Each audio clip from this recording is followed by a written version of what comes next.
So I just want to take a moment to put out a plug for a new collection of books that I have purchased, and I really like this. It's called What's Bothering Rashi by Avidor Bonkhek. I hope I'm saying that correctly. And this is actually a little bit deeper than most commentaries I recommend. This one is for Vayikra, and you can see I have the box set here. Usually I tend to go with literature that's a little bit more easy or foundational, but this is an in-depth commentary on Rashi. And I love the way it's laid out, because it doesn't spoon-feed a lot to you, not necessarily. It'll give you the Hebrew text with something of a translation, and it'll pose a question. And then you get to put in your own answer, and then it'll ask you another question, you put down your own answer. And at the end of a series of questions, they provide an answer. And I do stress the word "an" answer, not necessarily the only answer, but an answer. Because sometimes when you're dealing with the voices of the rabbis and the commentators, there's no clear-cut answer. We can just offer our best opinion. And so I really like what I'm seeing here. And I will give you a warning, though.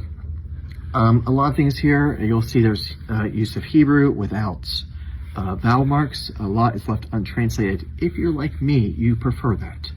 It forces you, if you don't know the word, go look it up, go learn it.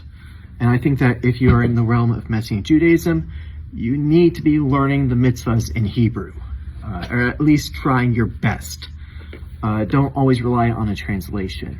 So if I was teaching this as a class, I would probably say, as you're going through your work this week, make sure that you study the mitzvahs in Hebrew and come back with it memorized by the end of the week. And then what I would do as a teacher is I would say, all right, today we had Vayikra chapter 19, verse 17. Let's all sing it together. Oh, you didn't have time to memorize? Well, hop on board. We're going to go through it now. That's probably what I would do. Who knows? I might actually get into it someday and want to teach this course and say, oh, wow, we need to slow it down a bit. But in my overambitious self, that's what I like to think I would do. So I do like that not everything is translated. Sometimes it's just kind of like bare bones what you need. You should be looking into that yourself. And of course, the real treasure here is Rashi. And I just want to stress how important Rashi is to us as anyone who is a student of Torah. And you'll notice this is not a Messianic Jewish commentary set, and it doesn't really need to be. It still teaches scripture. And just to offer some perspective, Rashi is just one of those voices you can't get past. I have people ask me all the time, where do you stand about the Nephilim, or how do you feel about X, Y, and Z, some arbitrary subject?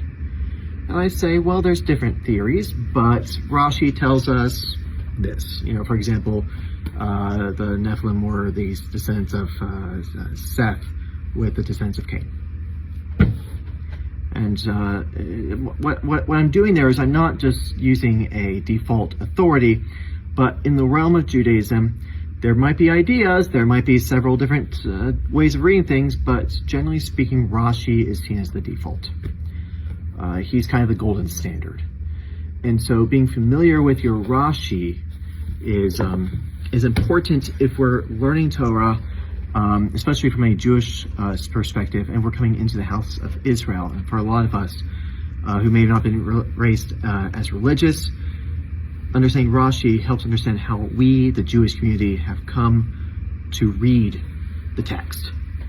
Once again, it doesn't necessarily always make it correct, but that's not what matters here. What matters is how we as a people have come to read the text of the Torah.